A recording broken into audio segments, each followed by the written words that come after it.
story. Now, this story is pretty dope. Minority communities prefer crypto following unfair treatment in the financial sector. Now, this is a point that I've been trying to make since I started Crypto Talk Podcast on Anchor, and actually before that, then on my other YouTube channel and on Facebook. When I started getting into crypto, I realized this was a good hedge. This was a great opportunity for those who have been disenfranchised because it's decentralized. And that's what's so revolutionary about it. There's no intermediaries. There's no credit checks. There's no one telling you can or can't, or when you can or when you can't. This is why I even had beef with my own bank for a minute. But anyway, one of the most appealing aspects of cryptocurrencies is that they are the most inclusive domain in the history of the world economy. So like another reason why I was saying like this is the best thing that we've ever seen as far as an opportunity to build wealth. Why? Think about the gold rush that made a lot of people rich. Well, if you didn't have the money to relocate and move out west and actually start mining gold, you didn't have a shot. Think about the oil boom. If you weren't already rich or had the means to drill for oil, you didn't get to participate in that big boom. This is something that only takes a smartphone and an internet connection. Anyway, so a survey conducted by Harris Poll in June and July found that 23% of Black Americans and 17% of Hispanic Americans said that they are currently investing in digital assets, compared to only 11% of white Americans and 13% of the general public.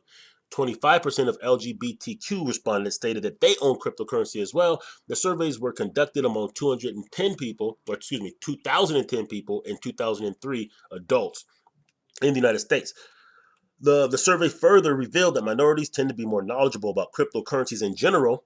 Half of Black Americans and Hispanics and Asians have heard of cryptocurrencies, but just 37% of white Americans have the same level of knowledge. And I really think these numbers are pretty, well, they're recent. They're from June and July, right?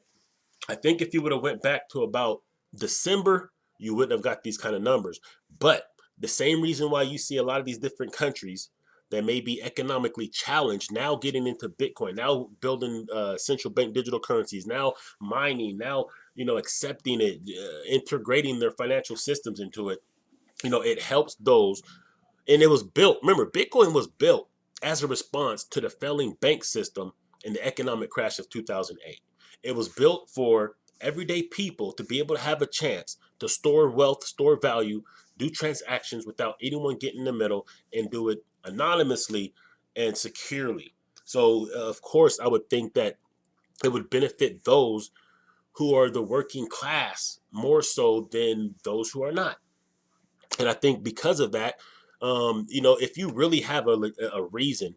See, when I first started learning about this, it was complicated at first.